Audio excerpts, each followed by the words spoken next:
Welcome to NTV. నేను మీ భవ్య.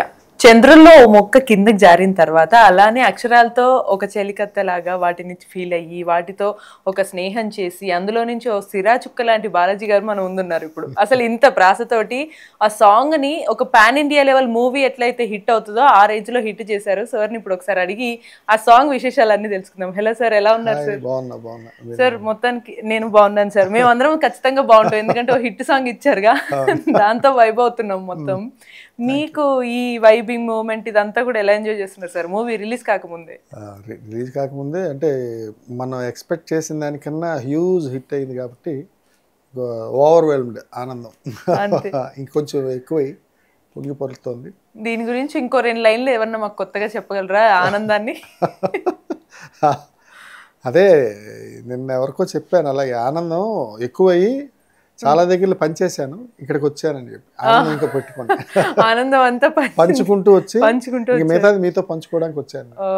Sir, ఇప్పుడు songs రాయడం అంటే ఒకప్పుడేమో సాహిత్యము, ఇప్పుడు కూడా సాహిత్యం ఉన్నా కొన్ని సార్లు కొంచెం ఇప్పుడున్న ట్రెండ్కి తగ్గట్టు మ్యూజిక్ లో మిక్స్ అవ్వడం వల్ల కొన్నిసార్లు అది కనబడదు కదా. సో మీరు ఏం చెప్తారు దాని గురించి? సాహిత్యం ఒకప్పుడు ఇప్పుడు ఎప్పుడు సాహిత్యం అన్నది ఒకటే. ఎందుకంటే శ్రీశ్రీ గారు చెప్పారు కదా, కాదేది కవిత కన్నరహం, కుక్క పిల్ల సబ్బు బిళ్ళ అగ్గిపుల్ల. సాహిత్యం కవిత్వం ఇన్ ద సెన్స్ ఊహ కదా. చంద్రుడిలో ముక్క జారిందే దీనెక్క, నా ఒళ్ళంతా ఆడిందే తేతెక్క. చంద్రుడిలో ముక్క జారదు అంటే అతిశయోక్తి, ఊహ. సాహిత్యం ఎప్పుడూ ఒకటే, కాకపోతే సందర్భాన్ని బట్టి పాట వస్తుంది డిఫరెంట్ వేస్లో. ఒకలా ప్రేమించే వాళ్ళకి ఒకలా. ఇప్పుడు ఆర్యటులు ఉప్పినంత ప్రేమకి రాశాను నేను. ఉప్పినంత ఆ దాంట్లో ఏంటంటే ఒక డిస్ట్రాక్షన్ మైండెడ్ లవ్ ఎక్స్ప్రెషన్. ఎవరైనా ఏమైనా చేస్తే, నిన్ను చూస్తే, లేకపోతే పూలు కూడా నిన్ను తాకితే వాటి తోట నరికేస్తాను ఇలా అని. అంటే తనకు తప్ప ఎవరికి ఇది కాదు అన్నట్టు. ఇప్పుడు ఈ చంద్రుల్లో ముక్క జారిందే దీనికి ఏంటంటే ఒక బాగా మొరటు వ్యక్తి గ్రామీణ నేపథ్యంలో ఒక పల్లెటూరు నుంచి నాగరిక ప్రపంచమైన అక్కడి నుంచి వచ్చిన వాళ్ళు ఒక అమ్మాయిని చూడగానే ఒక కథానాయకుడు ఏం పాడుకుంటాడు అన్నది ఊహించి రాసిందే ఇది. ఆ మొరటగా బండగా ఎలాగుంటుందో ఆయన తాలూకా ఊహ అది రాయడం. ఆయన ఊహ నేను ఊహించాను. అంటే ఫస్ట్ మేబీ ఇది బహుశా చాలా మంది అడుగుంటారు నాకు తెలిసి. ఈ సాంగ్ మొత్తంలో ఆయన క్యారెక్టర్ తెలుసు, అబ్బాయి క్యారెక్టరైజేషన్ ఏంటో తెలుసు, అమ్మాయి హీరోయిన్ క్యారెక్టరైజేషన్ తెలుసు. కానీ ఒక పాట కంపోజ్ చేసేటప్పుడు చిక్రీతో స్టార్ట్ చేద్దాం, అసలు చిక్రీ అనే పదంతో ఒక పాటని స్టార్ట్ చేయొచ్చు అనేది మీకు ఎలా వచ్చింది సార్ ఆలోచన? చిక్రీ పదం యాక్చువల్గా నాది కాదు. చిక్రీ పదం అన్నది మన రెహమాన్ గారి ట్యూన్తో పాటు వచ్చింది. కాకపోతే అతను చిక్రీ అన్నారా లేదా అది నాకు గుర్తులేదు. చిక్కీ వరకు రైటు. ఆ చిక్కీ అన్నది తీసుకున్నాం దాంట్లో. చిక్కీ తీసుకొని, చిక్కీ అంటే పల్లి చిక్కీ తీయగా ఉంటుంది, దానికి రీ తగిలిస్తే అమ్మాయి అవుతుంది. పదాలు తెలియడం వల్ల అది ఎంత బెనిఫిట్ అయింది. అదేదో సినిమాలో అంటారు సరే, ఎవరు పుట్టించకుండా పదాలు పుడతాయని. అలాగే డైరెక్టర్ గారు, నేను, రెహమాన్ గారు అలా కన్క్లూజన్కి వచ్చి దాన్ని ఫిక్స్ చేసాం. అది ఒక కాయినింగ్ వర్డ్ అవుతుంది, అది సిగ్నేచర్ లైన్గా మారుతుంది పాటలో. చిక్రీ సాంగ్ అంటారు, ఎక్కువసార్లు అది రిపీట్ అవుతుంది. అలాగా వచ్చింది చిక్రీ. ఓకే, అట్లా చిక్రీతో అట్లా అంటే ఫస్ట్ మీరు ట్యూన్ విని తర్వాత లిరిక్స్ అంతా రాశారు? అంతే, ట్యూన్ విని సందర్భం విని మన కథానాయకుడు రామ్ చరణ్ గారిని ఊహలో పెట్టుకొని పాట రాశారు. Super sir. సార్, ఫస్ట్ మీకు రాసిన మొత్తం లైన్స్ లో మీకు బాగా ఫేవరెట్, నాకు ఈ లైన్స్ బాగా నచ్చినాయి అనుకునేది ఏదో ఒకటి ఉంటుంది? నేను ఏ అక్షరం తీయలేను అలాగా, ఎందుకంటే దాని వెనకాల చాలా శ్రమ ఉంది ఆ పాట వెనకాల. కాబట్టి ఎవ్రీ లైన్ నాకు ఇంకా నా ద్వారా వచ్చినాయి కదా, అందుకో ఎవరి లైన్ నేను ఇది బాగోలేదంటే మిగతా పాట ఆయనకే నచ్చలేదు, మనం ఎందుకు విన్నాం అనుకుంటారు. అదో బాధ అంటారా? బట్ అవునులేండి, అంటే మీరు పెంచిన పిల్లల్లాగా మీ అక్షరాలు అంతే. నేను విత్తనం వేసిన నాటితే మొక్కలు వచ్చినట్టు అలా. అంటే ఇప్పుడున్న ట్రెండ్ కి సాంగ్ అనేది హుక్ లైన్, ఈ పాటను బట్టి ఈ పదం బట్టే సాంగ్ అంతా ట్రెండ్ అవుతూ ఉంటది. మరి మీరు ఇవన్నీ ఉద్దేశించి రాసారా లేకపోతే? ట్రెండింగ్ అంటే చిక్రీ అన్నది సిగ్నేచర్ లైన్ అవుతుంది అనేది ఊహే ఖచ్చితంగా. ఇది బయటికి వెళ్ళినప్పుడు చిక్రీ సాంగ్ అంటారు అన్నది అనుకునే చేసిన క్రియది ఖచ్చితంగా. మధ్యలో పాట ఎలా వచ్చినా కానీ అనుకోకుండా ఏమైందంటే చికిరి అనే సిగ్నేచర్ లైన్ సూపర్, లిరిక్స్ కూడా సూపర్, టోటల్ గా చార్ట్ బస్టర్, బ్లాక్ బస్టర్ అంతా బాగా వెళ్ళింది. కాబట్టి టోటల్ సాంగ్ ఇప్పుడు దీంట్లో ఏ అక్షరాన్ని వదలట్లేదు, ప్రతిదీ రీల్లో వస్తుంది. ఇప్పుడు చికిరి చికిరి చికిరి చికిరి చికిరి అంతవరకు కూడా రీల్ చేసేవాళ్ళు ఉన్నారు. ఆ చంద్రుల్లో ముక్క జారిందేది నక్క నా ఒళ్ళంతా ఆడిందే తైతక్క అని ఆ ఒక్క లైన్ వరకు చేసిన వాళ్ళు ఉన్నారు. మేబీ బహుశా మీరు కూడా పాట పాడితే బాగుండేదేమో. ఏదో మేము ట్యూన్కి రాస్తాం కాబట్టి అది దర్శకులకి వినిపించడానికి వెసులుబాటు, ఒక గొంతు కూడా ఇస్తాడు భగవంతుడు, అంతేగాని సింగర్. బట్ సింగర్ తోటి మీకు కష్టం అనిపించిందా? లైక్ అంటే నేను ఇలా అనుకున్నాను ఈ టైపే రావాలి అని చెప్పడం కానీ, రిహార్సల్స్ ఇవన్నీ కూడా? రిహార్సల్స్ అంటే సీనియర్ సింగర్స్ ఎలా ఉంటారంటే వాళ్ళు ఆల్రెడీ నో అంటే లాంగ్వేజ్ గురించి వాళ్ళకి తెలుసుకుంటారు. ఎక్కువ లాంగ్వేజ్లో పాడాల్సి వచ్చినప్పుడు లాంగ్వేజ్ ప్రొనౌన్సియేషన్ వాళ్ళు తెలుసుకుంటారు. ఇప్పుడు జారిందే దీనక్క అంటే దీనక్క అంటే అది నానుడిలో ఉండే దీనక్క అనుకుంటారు ఏముందిరా బాబు అని అనుకోవడానికి ఆ దీనక్క ఎక్స్ప్రెషన్ అతను ఇవ్వగలగాలి కదా, అంటే అంతకుముందు ఆయన భాష విని ఉండాలి కదా. కాబట్టి అక్కడ మాకు ప్రాబ్లం ఉండదు. కానీ ప్రొనౌన్సియేషన్లో ఒళ్ళంతా ఆడిందే తైతక్క అన్నాడు. ఇప్పుడు తైతక్క అని అంటే తైతక్క అని క్రిస్టల్ క్లియర్గా అనిపిస్తాం మేము దగ్గరుండి. అలా ఒక్కోసారి ఏమైనా చిన్న చిన్న పదాలు అలాంటివి ఏమైనా వచ్చినప్పుడు చెప్తే పాపం వాళ్ళు ట్రై చేసి పాడతారు. అంటే ఈ సాంగ్ మొత్తం హిట్ అవ్వడానికి ఒకటి మీ లిరిక్స్ అయితే ఏఆర్ రెహమాన్ గారి మ్యూజిక్ అవ్వడము అండ్ మనకి మోహిత్ గారి సాంగ్ వోకల్స్ ఇవ్వటము ఇవి, అండ్ అందులో మనకు ఆన్ స్క్రీన్ రామ్ చరణ్ గారు ఉండటం, ఇవన్నీ ప్లస్. వీటన్నిటికన్నా రామ్ చరణ్ గారి ఎనర్జీ లెవెల్స్ అసలు ఆ పాటలో మైండ్ బ్లోయింగ్ పెర్ఫార్మెన్స్, అది అసలు నెక్స్ట్ లెవెల్. అసలు ఆ స్టెప్ రాగానే అసలు నాకు అనిపించింది ఈ సాంగ్ అంతా మేబీ ఏమన్నా ఎక్స్పెరిమెంట్ చేశారేమో అని. అదే లేదు కానీ అంటే అతను ఫుల్ ఎనర్జీస్ పెట్టి చేసిన పాట అన్నమాట. పాట ఆబ్వియస్గా బాగున్నప్పుడు అలాగా ఒక కథానాయకుడు కూడా మన కళ్ళ ముందు అలా కనిపిస్తుంటే పాటతో పాటు అది చాలా మెయిన్ సక్సెస్ కారణం ఆయన కూడా పార్ట్. Super sir. ఈ సాంగ్ మొత్తం కూడా మనకి రూపకలంకారమా ఎండ్ అంతా కా రావటం ప్రాస అంటారు దాన్ని, అంత్యప్రాస అలంకారాన్ని యాడ్ చేసుకున్నారు. అంటే మీరు రాసేటప్పుడే ఈ అలంకారంతో పాటకి ఎప్పుడు అండి కొన్ని పాటలకి అంత్యప్రాస కొన్నిటికి ఉంటుంది, మధ్యప్రాస ఉంటుంది, ఆదిప్రాస ఉంటుంది, అంత్యానుప్రాస ఉంటుంది. అలా చాలా ప్రయోగాలు చేయొచ్చు. ఇక అలంకారాల్లోకి వెళ్ళి మనం తీసుకుంటే ఫస్ట్ మనకి ఈజీగా వచ్చేది అలంకారాల్లోని ఈ అంత్యప్రాస అన్నది. అంత్యప్రాస లేదా ఉపమాలంకారం. కొట్టు తిట్టు పెట్టు నట్టు వెట్టు ఎట్టు అది అన్నప్పుడు చివరిలో ఈజీగా అందరికి భాష తెలిసిన వాళ్ళు ఈజీగా రాయొచ్చు. అయితే ఇది ఏంటంటే ప్రాస ఉన్నప్పటికీ అర్థం ఉంది, అర్థం లేని ప్రాస అనవసరం.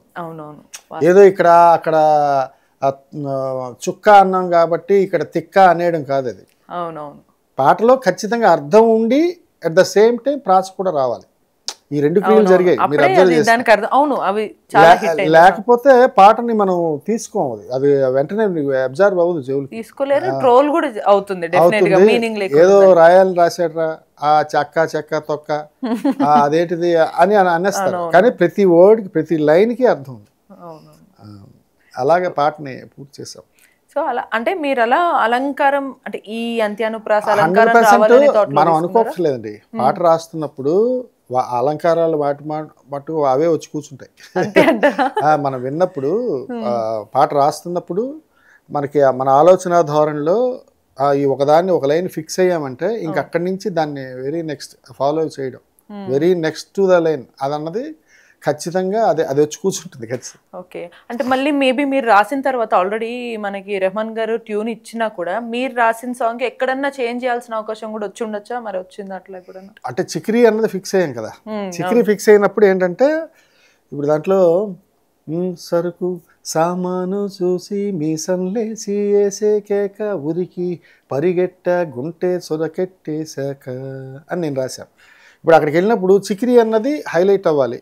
అప్పుడు ఏం చేశారు ఆయన, సరుకు సామాను చూసి మీసంలేసి వేసే కేక చికిరి చికిరి గుంటె సురకెట్టేశాక చిక్రీ మళ్ళీ రిపీట్ అవుతుంది. ఓకే. అంటే చిక్రీ పాట అవ్వాలి కాబట్టి అది చిక్రీని హైలైట్ చేయడానికి మళ్ళీ చిక్రీలు ఆ రాసిన పదాలు తీసి చిక్రీలు పెట్టారు. ఓహో.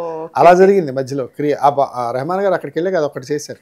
అదైతే బాగుంటుంది. అంటే పాట మళ్ళీ రిజిస్టర్ అవుతుంది. కనెక్టివిటీ కంటిన్యూషన్ కూడా రిజిస్టర్ అవుతుంది. అవును. ఇప్పుడు మనం ఎక్కడ ముగిస్తామో అక్కడ పుట్టాలి. ఈ పల్లవి ఆదిలే మొదటి లైన్ దగ్గర బతకడానికి ఇక్కడ ముగిస్తా కదా. అవునవును. అక్కడ చికిరి చికిరి ముగించినప్పుడు ఇక్కడ చంద్రుల్లో ముక్క లేదా చికిరి చికిరి అన్న తర్వాత చంద్రుల్లో ముక్క మళ్ళీ ఇక్కడ లైవ్ దీనికి లైఫ్ వస్తుంది. అలా చాలా జాగ్రత్తలు ఉంటాయి పాటలో. సూపర్. అంటే నిజమే సార్, ఒక్కసారి మనం పదాలు మనం అనుకునే అన్ని కూడా ఇప్పుడు మనం ఏదైతే సినిమాలో సీన్స్ అన్ని అనుకుంటామో అవి పెట్టలేము. అలాగే మీరు పదాలు అనుకున్నవన్నీ రాయలేరు, మర్చలేము మనం. సూపర్. అందులో మీకు డెఫినెట్లీ మీ ఎక్స్పీరియన్స్ తోటి వీటన్నిటితోటి మీరు ఎన్నో సాంగ్స్ రాసి ఉంటారు అండ్ వేరే సాంగ్స్ వేరే వాళ్ళు రాసిన సాంగ్స్ చూసి కూడా అడ్మైర్ అయి ఉంటారు. సో మీరు ఒక లిరిసిస్ట్ గా మీకు సాంగ్ రాయటం అనేది బాగా కష్టం అంటారా సినిమా మొత్తంలో, లేకపోతే స్క్రీన్ ప్లేకి తగ్గట్టు అది ఇమర్చడం కష్టం అంటారా? టూకీగా చెప్పాలంటే పాట రాయడమే కష్టం. అంతే అంటారా? పాట అనేది రాయడమే కష్టం. అంటే ఈ చాలా మంది చెప్పే మాట నేను చెప్తున్నాను, ఈ 24 క్రాఫ్ట్స్లో ఏదైనా కష్టమైన క్రియ ఉందంటే పాట రాయడం. ఎందుకంటే దీంట్లో 4 ఎలిమెంట్స్ ఉంటాయి. పాట మీరు ట్యూన్ ఇస్తారు, ఆయన సందర్భం ఇస్తారు, అక్కడ ఒక కథానాయకుడు ఉంటాడు, ఒక ఇమేజ్ ఉన్న కథానాయకుడు, ఇక్కడ నా పెన్ను ఉంటుంది. ఈ పెన్నులోంచి ఆయన సందర్భానికి ఆయన స్వరంలో మనం కావాల్సిన సందర్భాన్ని అక్కడ మన అక్షరాలతో ఈ ట్యూన్లో ఇవ్వాలి. ఇది చాలా అంటే కనిపించదు కానీ అలవాటు అయిపోయినోడికి ఈజీ అవ్వచ్చు. కానీ ఓరి బాబాయ్ ఇప్పుడు అక్కడ ఇమేజ్ అది ఆలోచన రావాలి. మళ్ళీ వీటన్నిటి మధ్యలో మనకి ఇంకో పదాలు ఏవేవో గుర్తొస్తుంటాయి. అంటే ఇప్పుడు మీరు సందర్భం చెప్తారు ఏమంటే, నాకు ఒక గ్రామీణ నేపథ్యంలో ఒక అబ్బాయి అండి, అబ్బాయి ఒక అమ్మాయిని చూస్తాడు, ఆ చూన్ ఇది సార్ ఏమనుకుంటాడు రాయండి అంటారు. మిగతా అంతా నా ఊహే కదా. అంతే సార్ ఇలా వస్తాడు అలా వస్తాడు ఇలా అంటాడు ఈ మాటలు అంటాడు, ఒక అమ్మాయిని చూస్తే ఇలా ఇన్స్పైర్, ఇలాగా అవన్నీ ఊహలని నాకే ఉండాలి. అది నేను ఆ క్రియ నన్ను ఏమంటారు మేధో మదనం చేయకపోతే రాదు. అంతే సార్. నాకు నిజంగా ఇప్పటికీ కూడా ఏమన్నా కొన్ని సాంగ్స్ వింటున్నప్పుడు అసలు ఎట్లా రాస్తారు ఇవన్నీ, ఎలా వస్తాయి బుర్రలో ఈ ఆలోచనలు, ఎందుకంటే అంతవరకే పెట్టాలి. ముఖ్యంగా ఈ ప్రేమని ఎక్స్ప్రెస్ చేసే విధానంలో వాళ్ళకి ఉపమాలంకారాలు ఎక్కువగా వాడుతూ పోలుస్తుంటారు. ఎలా ఉంటావు, ఎలా ఉంటావు, నువ్వు అంత గొప్పగా ఉంటావు అని. అసలు నిజానికి వాళ్ళు కూడా పర్సనల్ గా అంత లెవెల్లో వాళ్ళు ఉంటారో లేదో తెలియదు, ఇంత బాగా రాశారు అనిపిస్తుంది. సార్ ఎట్లా పాసిబుల్ అవుతుంది సార్ ఒక లిరిసిస్ట్ గా మీరు చెప్పండి. ఇంకంతే అది ఒకటండి, పాట అన్నది మీరు 400 పాటలు రాసిన తర్వాత 401వ పాట వచ్చినా అది కొత్త పాటే అవుతుంది. ఎందుకంటే అది రోజు నేర్చుకోవడం అవుతుంది. పాట అనేది వరవడే, రాస్తూ రాస్తూ ఉండాలి. ఇవాళ నేను 400 రాశానండి అని ఏదో ఒకటి రాసి ఇచ్చేసి తీసుకోరు కదా వాళ్ళు, వాళ్ళ సందర్భానికి రాయాలి. కాబట్టి వాళ్ళు 3000 పాటలు రాసినా నిత్య నూతన యవ్వన రచయిత అతను చచ్చిపోయే వరకు. అంతే, మీ ఎవరు పని చేసినా చేయకపోయినా మీ మెదడు మీరు పని చేస్తూనే ఉండాలి. 100% పని చేయాలి. దానికి ఏం కోరుకున్నారు, ఇప్పుడు నేను ఇలా అనుకోలేదండి ఎక్స్ప్రెషన్ నాకు ఇలా కావాలి అన్నప్పుడు, so you have to change that line with different words. అది మళ్ళీ కొత్త పదాలను వేసి మళ్ళీ ఆ పదాన్ని వేరే అర్థం వచ్చేట్టు రాయగలగాలి. దాంట్లో చాలా క్రియ ఉంటుంది. దీంట్లో అది మనం కొన్నాళ్ళు వరకు కష్టం అవుతుంది, ఆ తర్వాత అలవాటు అవుతుంది, తర్వాత వ్యసనం అయిపోయింది పాట రాయడం. ఇప్పుడు మీకు వ్యసనం స్టేజ్ లో ఉన్నారా? అంతే, వ్యసనానికి చాలా వ్యసనాలు ఉన్నాయండి, నాకు 400 పాటలు చెప్పచ్చు. అవునవును, మీ వ్యసనం ఏంటంటే పాటలు రాయడం అండి. సరే, ఇప్పుడు నార్మల్ గా మీకున్న జర్నీలో స్టిల్ 24 క్రాఫ్ట్స్ అని మీరు అన్నారు, ప్రతిదీ ఒక స్కిల్తో ముడిపడి ఉంటుంది. అక్కడ కొన్ని రెడీగా ఉన్న వాటిని ప్రిపేర్ చేస్తారు, కానీ లిరిసిస్ట్కి అలా కాదు. మీరు నిరంతరం మీరు రాయాలి, మీకు ఆపర్చునిటీ వచ్చినా రాకపోయినా మీరు రాసుకుంటూ ఉండాలి. సో మీ జర్నీ అంతా కూడా మరి అట్లా ఈజీగా మీ లాంగ్వేజ్ స్కిల్ కానీ ఇదంతా మీకు బెనిఫిట్ అయిందా, లేకపోతే కష్టంగానే వచ్చారు?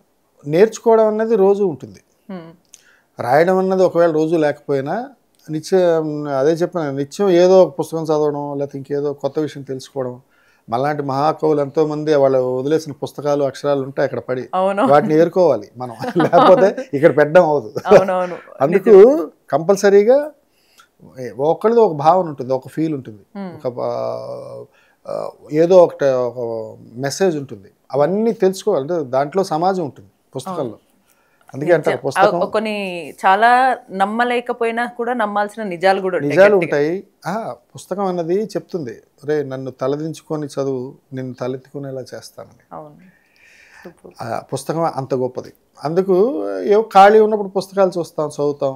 లేకపోతే ఇప్పుడు సోషల్ మీడియా మన చేతిలోకి వచ్చాక ఒకసారి గూగుల్లో కొడితే 100 పదాలు పర్యాయ పదాలు వచ్చేస్తాయి.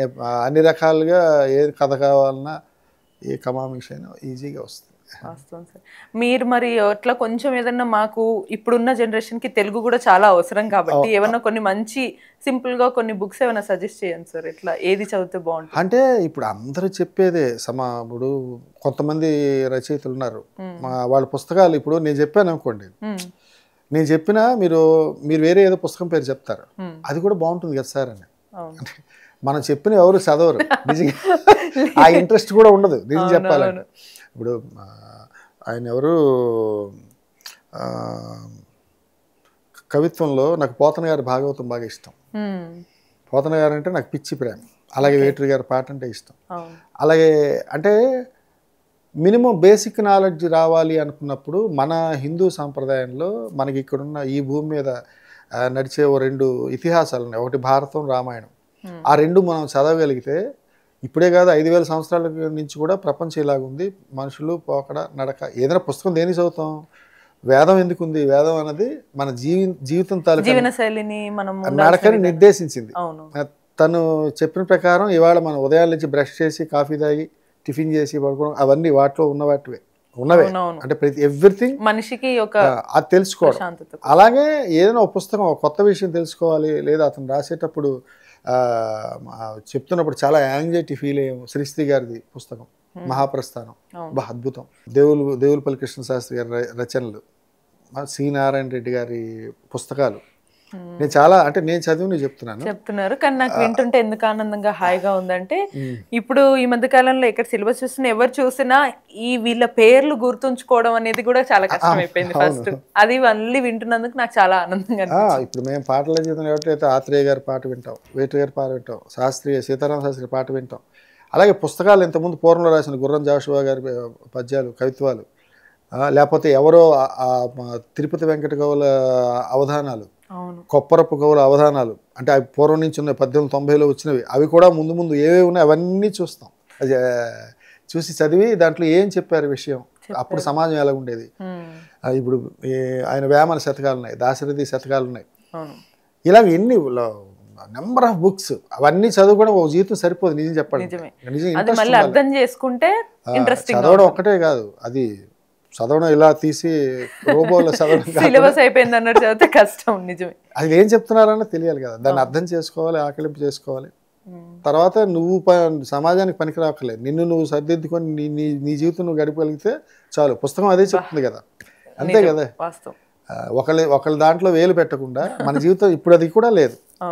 దాంట్లో ఏదో కథ ఉంది కదా. ఒక మనిషి జీవితం ఉదయాన్నే లేచేవాడు, చక్కగా స్నానం చేసుకునేవాడు, పూజ చేసుకునేవాడు, మధ్యాహ్నం భోజనం చేసేవాడు, అరుగు మీద 1 గంట కూర్చునేవాడు, రాత్రి అయితే పడుకునేవాడు, మళ్ళీ లేచేవాడు. అలా 70 ఏళ్ళు బతికాడు, అలా చనిపోయాడు. అలా బతకడం కూడా కష్టమే. అంటే ఎవరు పక్క వాళ్ళు మన జోలికి రాకుండా ఉండరు, మనమైనా వెళ్తాం. అంటే అలా పుస్తకంలో ఉండే సారాంశం అదే నేను చెప్తున్నాను. అవన్నీ చూస్తాం, చదువుతాం, వింటాం, కానీ పాటించాం. అండ్ ఈ సాంగ్ విషయానికి వస్తే మనకి చిక్రీ ఇంత రీచ్ అవ్వటము, దీనికి అందరికీ మెయిన్గా మీకు ఆడియన్స్ పర్స్పెక్టివ్లో ఆడియన్స్కి సాంగ్ అంటే ఏం నచ్చుతుందని అనుకుంటున్నారు సార్? శ్రవణానందం అండి, అదే చెవులకి ఇంపుగా ఉండాలి. మీరు వెళ్తున్నప్పుడు మీ జీవితాన్ని ఆ పాట అనుభవించేయాలి. మీ లైఫ్ ఉంది కదా, ఆ 4 నిమిషాలు ఆ పాట తీసుకోవాలి. మీరు ఇంకేం ఆలోచించకూడదు, అది వింటూ ఉండాలి, ఎంజాయ్ చేస్తే. అంటే మరి మీ లైఫ్ ని ఆ పాట అనిపిస్తుంది.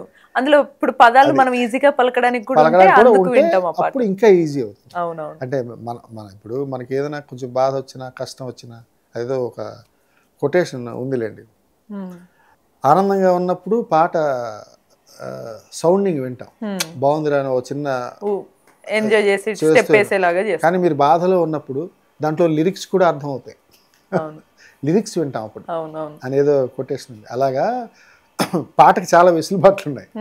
పాట మనిషిని బతికిస్తుంది, ఏడిపిస్తుంది, నవ్విస్తుంది, ఇన్స్పైర్ చేస్తుంది. సో ఇవన్నీ మీరు ఆలోచించే లిరిక్ రైటర్ అయ్యారా, లేకపోతే మీకు సహజంగా ఇట్లా రాయడం ఇన్ని ఆలోచనలు మొదట్లో ఉండవుగా. పాట రాస్తే పేరు వస్తుంది, అదొకటే. ఇది వాస్తవం. అంతే కదా. అంతే అంతే. ఇప్పుడు మనం పావుగంట చెప్పుకుని ఇన్ని ఆలోచిస్తాను స్టార్టింగ్. పాట రాసి వేదిక మీద పిలిచి పేరు వస్తే, బాలాజీ అని పిలిస్తే టక్మని మనం వేదిక మీదకి వచ్చి మాట్లాడతాం. ఇప్పుడు మన పేరు అందరికీ తెలుస్తుంది. ఇదే ఉంటుంది. అవునవును. రాను రాను ఏదైనా అంతే కదా, ఉద్యోగంలో ప్రమోషన్ లాగా. అంతే అంతే. ఈవెన్ ఆడియన్స్ పాయింట్ ఆఫ్ వ్యూలో కూడా కొన్నిసార్లు సాంగ్ హిట్ అయితే ఎక్కువగా మ్యూజిక్ డైరెక్టర్నో లేకపోతే వీళ్ళనే అంటారు, కానీ లిరిక్ రైటర్కి కొంచెం తొందరగా ఆ పేరు కానీ ఇదంతా రావడం చాలా కష్టమే ఉంటుంది. అంటే అది ఫ్లోలో రావాలి అంతే. దానికి ఏంటంటే ఒక టైం ఉంటుంది, సెర్టన్ టైం. ఆ టైంలో అలా వస్తుంది అంతే. వచ్చిన తర్వాత ఇంకేం ఉండదు, అది ఫిక్స్ అంతే.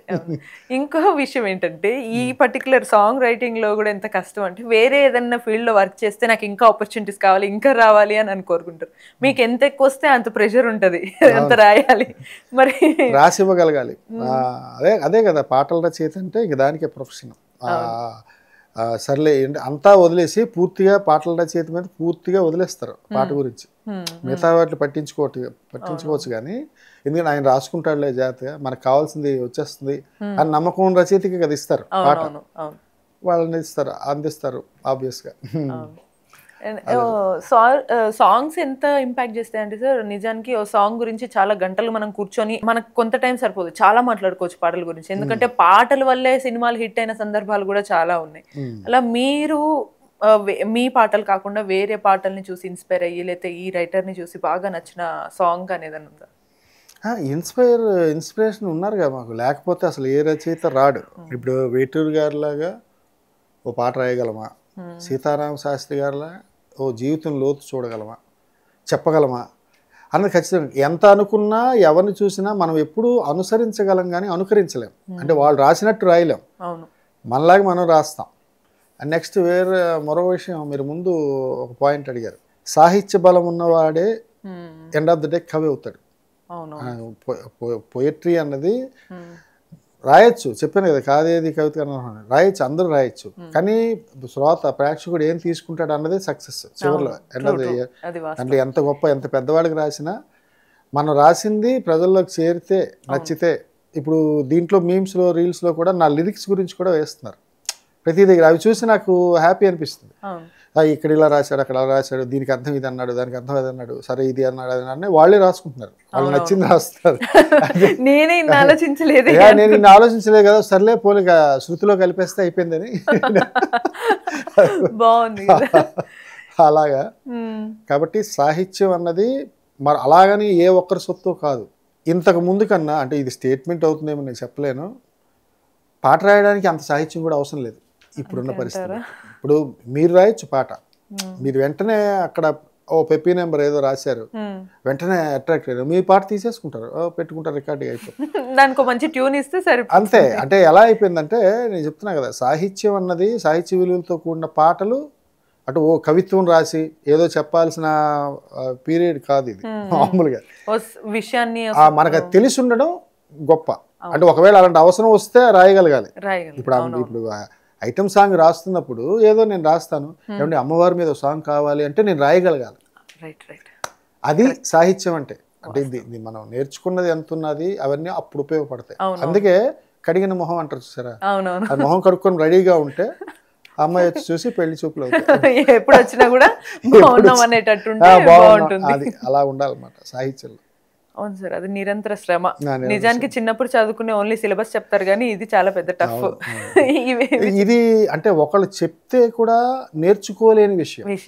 స్వయంగా మనలో మనకి మీరే స్వయంగా రాసుకుంటారు కదా. అవును, మీరు స్వయంగా మీ బుద్ధితో మీ ఆలోచనతో ఇలా భృకుటి నుంచి అలా సరస్వతి నోట్లో కారుతుంటుంది రాసినప్పుడు, అది బయటకు వచ్చి అది ఆ క్రియ అది అలా జరుగుతుంది. అది సెల్ఫ్ గా వచ్చేది. అంటే నేర్చుకోవడానికి సైక్లింగ్ కాదు కదా, ఎవరో పట్టుకుంటే తొక్కెళ్ళిపోవడానికి. ఇది పాట, ఇది మనమే రాయాలి, మనమే అనుభవించాలి. ఫస్ట్ అన్నిటిని మనం ఫీల్ అయితే తప్ప బయటికి రాదు. ఒకవేళ మనం ఫీల్ అయింది కూడా వాళ్ళు ఫీల్ అవుతారా లేదా అని కూడా ఆలోచించాలి. లేదంటే వేరేలా ఫీల్ అవుతారు. అది సాహిత్యంలో వేరే వాళ్ళ గురించి పట్టించుకోవద్దని మనం రాసినా పక్క వాళ్ళు పట్టించుకుంటారా లేదా దీన్ని అనేది ఆలోచించి రాయాలి. వాళ్ళు ఫీల్ అవ్వడం ఓకే మనం ఫీల్ అయితే వాళ్ళు ఫీల్ అవ్వకుండా వేరేలా ఫీల్ అయినా ప్రాబ్లమే మన ఎన్ని పాట సమస్యలు గురించి. ఉన్నాయి ఇందులో. అందుకు పాట అంటే ఒక వినూత్నమైన క్రియ అండి, అది ఖచ్చితంగా చెప్పగలను. అంటే నేను రచయితనని కాదు, ఏ పాటల రచయిత అయినా గొప్పవాళ్ళ కింద లెక్క. నిజమే అందరూ గ్రేట్. అది నేను ఖచ్చితంగా నేను ఒప్పుకుంటాను. ఎందుకంటే మాలాగా అక్షరాలను ప్రేమించే వాళ్ళు చాలా మంది ఉంటారు. నేను కూడా గ్రాడ్యువల్ గా అక్షరాలను ప్రేమించడం నేర్చుకున్నాను మా పెద్దమ్మ వాళ్ళ వల్ల. సో అలా నాకు ఆ పదాలు వింటున్నప్పుడు కొన్ని సార్లు నేను ఏడ్చిన సందర్భాలు ఉన్నాయి, ఇంత బాగా రాస్తారు అని చెప్పేసి. ఏ పాటకు అలా అనిపించింది మీకు? అలా అంటే చాలా సింపుల్ వే అనిపించవచ్చు సార్ నాకు, అంటే ఆనంద బాష్పాలు అనుకోవచ్చు. ఇప్పుడు నార్మల్ గా ఇప్పుడు ప్రియా ప్రియా చంపద్దే సాంగ్ ఒకటి ఉంటుంది మనకి, అది నడుముని చూసా తలపైకి ఎత్తా, అరే నడుముని చూసిన తర్వాత బ్రహ్మ మీద కోపం వచ్చింది, ఏంటి ఇంత పిసినారి, సరేలే అని తలెత్తి చూసిన తర్వాత అబ్బాయిని ఏదో చమత్కారే అన్నట్టుగా అమ్మాయిని పొగుడుతారు. ఎంత సింపుల్ గా ఉంటది, కానీ నాకు అసలు ఎంత బాగా రాశారు అనే ఫీలింగ్ వచ్చింది అనమాట.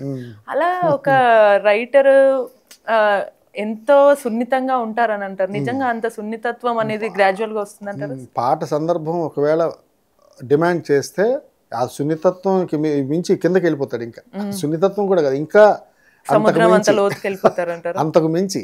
అందుకు అంటే పాట చెప్తున్నా కదా, పాట డిమాండ్ చేస్తే సందర్భాన్ని, అది ఎక్కడికి వెళ్ళాలి అన్నది, నువ్వు పబ్కి వెళ్ళాలా ఐటమ్ సాంగ్ రాయడానికి, ప్రేమకి వెళ్ళాలా, సరే బాగా లోతు ప్రేమ సముద్రం అడుగుకి వెళ్ళాలా, లేకపోతే ఆకాశం పైకి లోపలికి వెళ్ళాలా, అంటే ఎటు వెళ్తారు ఊహ చరిత్ర. అంటే ఆ టైంలో తపస్సు చేస్తున్నట్టు. చెల్లి చుట్టుపక్కల ఏముంటుంది. నాకైతే కొన్నిసార్లు నేను మేలుకునేసరికి 3-4 గంటలు అవుతుంది, ఒక్కసారి తెలియదు మనకి. అంటే మేల్కొనే ఉంటాను కానీ ప్రపంచానికి రావడానికి అదేంటి 11, 2 అయింది కదా అని అనుకుంటుంటాను. తెలియదు, ఆలోచిస్తూ అంటే ఎందుకు తపన పడతామంటే అలా టైం తెలియకుండా ఓ గొప్ప ఎక్స్ప్రెషన్, అంటే ఎవరూ రాయని ఎక్స్ప్రెషన్, కొత్త పదాలు రావాలి, కొత్త పదాలు, ఓ మంచి ఎక్స్ప్రెషన్ చెప్పాలి. పదం చెప్పడమే కాదు, దాంట్లో ఒక లాజిక్ ఉండాలి, మ్యాజిక్ ఉండాలి, వినగానే అబ్బా అని అనిపించాలి. ఇప్పుడు మీరు అన్నారు చూసారా, నడువెంత పిసినారి కానీ తలెత్తి చూస్తే చమత్కారి, ఇలాగా వాటి గురించి ఆలోచించాలి. పిసినారి చమత్కారి మీకు తెలిసి ఉండొచ్చు, కానీ అక్కడ ఆ పాటలో పెట్టగలగడం కవి పని. ఆ పెట్టగలగాలి కదా, ఈ పదాలు తెలుసుంటాయి ప్రజలకి. అలా మీరు రాసిన 400 పాటల్లో ఖచ్చితంగా మీకు కూడా అలాంటి లోపల సంఘర్షణ, ఇంత బాగా రాయాలి అసలు. నిజానికి ఒక డైరెక్టర్ ఆ క్యారెక్టర్ అనుకున్న దానికన్నా ఇంకెక్కువ ప్రేమిస్తారు మీరు రైటర్ గా. అలా మీకు ఇది ఇంకా బాగా రావాలి ఇది అనిపించిన సాంగ్ లైన్స్ ఏమన్నా? కొన్ని చాలా పాటలు, ప్రేమ పాటలు రాసినప్పుడు 100% ఇప్పుడు ప్రేమ అంటే ఇద్దరు కొత్త జంట ప్రేమించుకోవడం వేరు, అదే పెళ్ళి అయిపోయిన భార్యాభర్త ప్రేమించుకోవడం వేరు. వాళ్ళ మధ్యన ఒక రకమైన ప్రేమ ఉంటుంది, పెళ్లి కాకముందు ఒక ప్రేమ ఉంటుంది, పెళ్ళి అయిపోయి విడిపోయిన తర్వాత అదో రకం ప్రేమ. అంతా ప్రేమే, కానీ ఆ ప్రేమలో తేడాలు ఉంటాయి, భావం వేరు. అలా భావం వచ్చినప్పుడు మనం అలాగా మన మనసు లోతుల్లోకి గుండె లోతుల్లోకి ఎక్కడికో ప్రయాణం చేసి, ఒకవేళ బాధ ఇలా ఉంటుందేమో మన అనుభవంలో లేకపోయినా ఊహించుకొని రాస్తాం, ఆ ఊహ కరెక్ట్ అవుతుంది ఒక్కోసారి. ఇప్పుడు బంగారాజులో పాట రాశా, నా కోసం మారావా నువ్వు, లేక నన్నే మార్చేసావా నువ్వు, నీతోనే ఉంటే ఇంకా ఇంకా బాగుంటా అని రాశాను. అంటే ఇంకా ఇంకా బాగుండాలంటే నీతోనే ఉండాలి నేను. అలా ఈ సోగ్గాడి చిన్నలో పాట రాశా, రోజు నేను ప్రేమిస్తున్నా నా వైపు అసలు చూడట్లేదు, నన్ను పట్టించుకోవట్లేదు నువ్వు, కానీ ఒకరోజు ఏదో సడన్గా మారి సినిమాకి వెళ్దాం అనగానే ఏంటండి సారు మీరేనా మీరు, అక్కడ మీరేనా మీరు చమత్కారం ఉంటుంది పదం. ఈ ప్రేమలో మహముద్దుగున్నారు, సింపుల్గా అంటే రాసినప్పుడు సూక్ష్మంలో మోక్షం చూపించేటట్టు, మళ్ళీ సినిమా సిచ్యువేషన్కి అది సరిపోవాలి, అంతే కదా. డైరెక్టర్ గారి ఆలోచనని ఆ పాటలో పెట్టగలగాలి. ఎట్ ద సేమ్ టైం ప్రేమ పదాలు ఉండాలి, ఎట్ ద సేమ్ టైం అది సున్నితంగా ఉండాలి, అందంగా ఉండాలి, విత్ ప్రాస్ ఉండాలి, ఓ చిన్న పదాల వింటున్న వాళ్ళకి వెంటనే తేలిగ్గా ఫీల్ అవ్వాలి. ఇప్పుడు మీరు చెప్పగానే ఒకలాంటి తేలిగ్గా ఫీలింగ్ లోకి ఇన్వాల్వ్ అయిపోయాం అలాగా. అలా ఉంటుంది. అవునవును సార్. ఈ సాంగ్ మొత్తంలో మళ్ళీ కష్టంగా అనిపించేది పల్లవియా లేకపోతే చరణాలు కష్టంగా ఉంటాయి? పల్లవి స్టార్టింగ్ లో రావాలి, పల్లవి వస్తే, ఎందుకంటే పల్లవి చరణం కూడా కష్టమే, కానీ ఎందుకు ఈజీ అవుతుందంటే ఆల్రెడీ పల్లవి ఉందిగా, దాని ఏ పల్లవి ఏది ముఖడా ఏది ఉందో పల్లవిని అనుసరించి వస్తాయి ఇవి చరణం. ఫస్ట్ చేశాక ఇప్పుడు మన చరణం రాసిన తర్వాత పల్లవి రాయమంటే రాయలేం, ఒక చరణాలు రాసేద్దామండి పల్లవి తర్వాత అంటే అవ్వదు. మళ్ళీ ఈ రెండింటినీ క్రోడీకరించి దగ్గర పెట్టి ఏమి ఎక్స్ప్రెషన్ రాసాం, దీనికి ముందు ఏం చెప్పాలి, తల లేకుండా మొండెం ఎలా ఉంటుంది, ఫస్ట్ తల పెట్టాక కింద మొండెం తయారు చేయొచ్చు. అలాగా ఫస్ట్ ఓపెనింగ్ పల్లవి అన్నాక ఇంకా ఓపెనింగ్ లేని ఇంకా కష్టం. ఫస్ట్ లైన్ ఉంటుంది, ఆ చంద్రుల్లో ముక్క జారిందేది నక్క, ఓ చంద్రుల్లో ముక్క వచ్చింది, తర్వాత ఏం రాయాలి అంటే పాటలో ఇంత తప్పన ఉంటుంది. చంద్రుల్లో ముక్క రాసాం ఈజీగానే, ఏదో నోటుకొచ్చింది కదా చంద్రుల్లో అమ్మాయి అంటే చంద్రుల్లో ముక్కలాగా. ఆ చంద్రుల్లో అంటే అందరూ చాలా మంది చందమామతో పోల్చారు అమ్మాయిని. పోల్చినప్పుడు అందరూ చందమామతో పోలుస్తున్నారు. సరే మనం చిన్న ముక్క తీసుకున్నాం దాంట్లో బాగుంది. ఆ ముక్కని జారిందే దీనక్క, ఆయన మొరటతనం వచ్చేస్తుంది, నా ఒళ్ళంతా ఆడిందే తైతక్క, ఆ బండోడు బయటకు వస్తాడు. అలా అంటే కథానాయకుడి తాలూకా పాత్ర ఔచిత్యాన్ని అక్కడ చెప్తాం.